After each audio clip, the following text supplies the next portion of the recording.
उन पुराने दिनों में जिंदगी बहुत सिंपल थी। लोग कुदरत के करीब रहते थे। उनकी दुनिया शोर और जल्दी से भरी नहीं थी। सूरज उनकी घड़ी था और मौसम उनके गाइड थे। जिंदगी एक कोमल स्थिर रिदम से चलती थी। हर दिन धरती से मिला एक तोहफा था। लोग हवा और मिट्टी की भाषा समझते थे। वे पेड़ों, नदियों और जानवरों का सम्मान करते थे। यह जुड़ाव ही उनकी ताकत और शांति का जरिया था। उन्हें छोटी छोटी चीजों में खुशी मिलती थी, क्योंकि उनके दिल दुनिया के लिए खुले थे। गांव में दिन सूरज निकलने से बहुत पहले शुरू हो जाता था। भोर की पहली रोशनी आसमान को धीरे से छूती थी। यह जागने का समय था। यह एक पवित्र शांत समय था। लोग अपने बिस्तरों से उठते थे, फ्रेश और दिन के लिए तैयार महसूस करते थे। वे सुबह का अभिवादन हाथ जोड़कर करते थे। यह एक नए दिन के लिए धन्यवाद कहने का उनका तरीका था। हवा शुद्ध और साफ थी। आप चिड़ियों की हल्की चहचहाहट सुन सकते थे।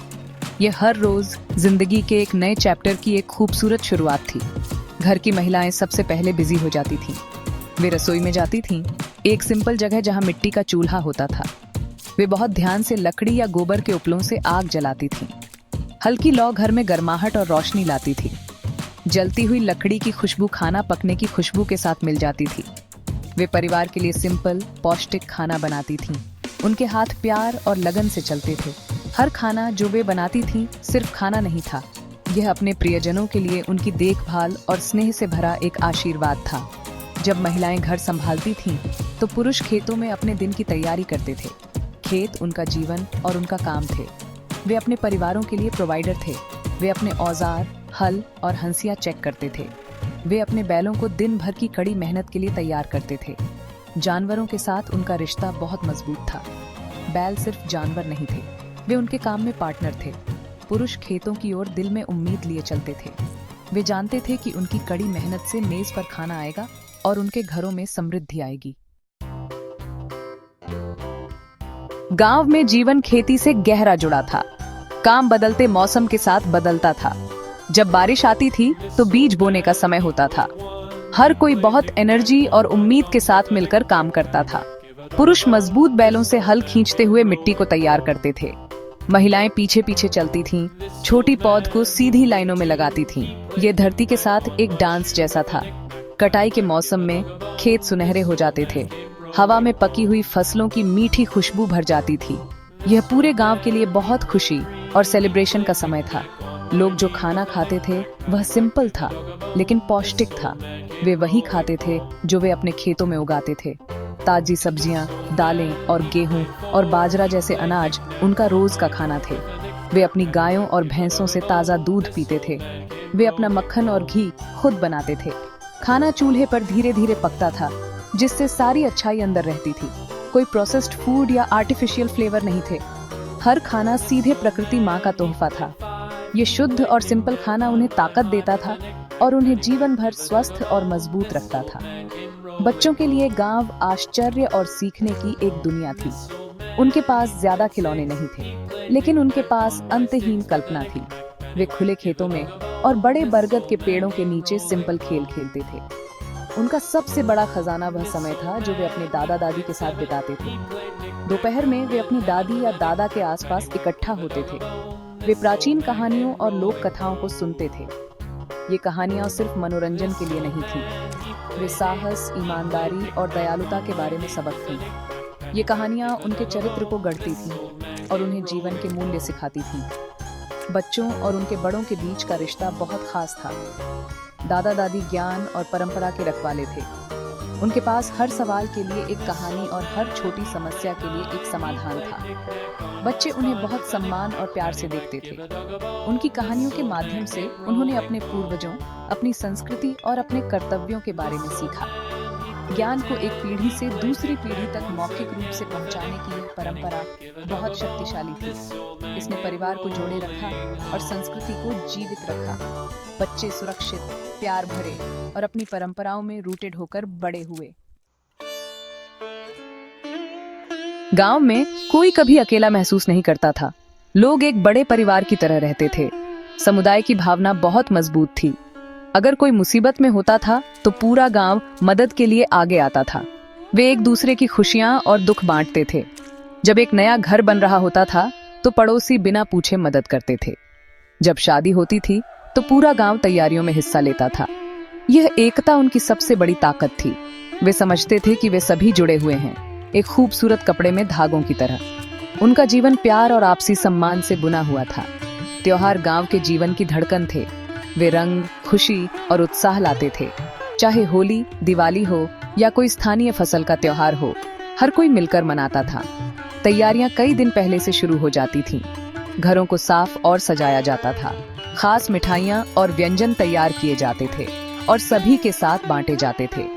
त्योहार सिर्फ धार्मिक आयोजन नहीं थे, वे सामाजिक सभाएं थीं जो समुदाय के बंधन को मजबूत करती थीं। लोग अपने छोटे छोटे मतभेद भूल जाते थे और उत्सव और एकजुटता की भावना में एक साथ आते थे। हंसी और संगीत की आवाज हवा में भर जाती थी। एकजुटता की भावना जीवन के हर पहलू में दिखाई देती थी। त्योहारों के दौरान पुरुष, महिलाएं और बच्चे गांव के चौक में इकट्ठा होते थे। वे लोकगीत गाते थे और एक साथ नाचते थे। ये गीत उनके नायकों, उनकी जमीन और उनके रोजमर्रा के जीवन की कहानियां बताते थे। संगीत सरल था, ढोलक और बांसुरी जैसे पारंपरिक वाद्य यंत्रों पर बजाया जाता था, लेकिन यह हर दिल को छूता था। यह उनकी सामूहिक खुशी और भावना की अभिव्यक्ति थी। इन साझा पलों ने स्थायी यादें बनाई और इस भावना को मजबूत किया कि वे सभी एक बड़े, देखभाल करने वाले परिवार से संबंधित हैं। इस सामूहिक भावना ने एक बहुत महत्वपूर्ण सबक सिखाया। इसने सिखाया कि खुशी तब बढ़ती है जब उसे बांटा जाता है। ग्रामीणों के पास पैसे के मामले में ज्यादा धन नहीं था, लेकिन वे रिश्तों में अमीर थे। वे एक दूसरे का समर्थन करने का महत्व जानते थे। इस इंटरडिपेंडेंस ने उनके समुदाय को लचीला और मजबूत बनाया। उन्होंने जीवन की चुनौतियों का सामना एक साथ किया, चाहे वह सूखा हो या बाढ़। यह एकता उनके सरल, संतुष्ट जीवन की नींव थी। उन्हें सुरक्षा भौतिक चीजों में नहीं, बल्कि अपने समुदाय के गर्मजोशी भरे आलिंगन में मिली। जैसे ही सूरज ढलने लगता था, गांव धीमा हो जाता था। पुरुष और जानवर खेतों से लौटते थे, दिन भर की कड़ी मेहनत के बाद थके हुए लेकिन संतुष्ट। आसमान नारंगी और बैंगनी रंगों में रंगा होता था। गांव पर एक कोमल शांति छा जाती थी। ये सभी के लिए फिर से एक साथ आने का समय था। घरों को मिट्टी के दियों और लालटेन की नरम, गर्म चमक से रोशन किया जाता था। यह हल्की रोशनी शांति और अंतरंगता का माहौल बनाती थी। यह आधुनिक शहरों की तेज, कठोर रोशनी के बिल्कुल उलट था। शाम साझा करने और जुड़ने का समय था। रात के खाने के बाद लोग चौपाल पर इकट्ठा होते थे, जो गांव का सेंट्रल मीटिंग प्लेस था। बड़े लोग खाटों पर बैठते थे, अपनी हुक्का पीते थे और दिन की घटनाओं या गांव के मामलों पर चर्चा करते थे। बच्चे पास में खेलते थे, उनकी हंसी शांत रात में गूंजती थी। महिलाएं अपने आंगनों में एक साथ बैठती थीं, बातें करती थीं और कहानियां साझा करती थीं। हवा शांति और समुदाय की भावना से भरी होती थी। यह विशाल, तारों भरे आसमान के नीचे आराम करने, तनाव कम करने और सामाजिक बंधनों को मजबूत करने का समय था। यह कहानियों और गीतों के फिर से जीवंत होने का भी समय था। बड़े लोग लोक कथाओं और किंवदंतियों के माध्यम से अपना ज्ञान साझा करते थे। कभी कभी एक यात्रा करने वाला बाढ़ गांव का दौरा करता था और महाकाव्य कविताएं या भक्ति गीत गाता था।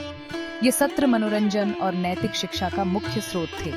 उन्होंने ग्रामीणों को अपनी जड़ों और अपनी सांस्कृतिक विरासत से जोड़ा। लालटेन की हल्की चमक में इन कहानियों को सुनना एक जादुई अनुभव था। इसने कल्पना को जगाया और दिलों को आश्चर्य और अपनी परंपराओं के प्रति श्रद्धा की भावना से भर दिया।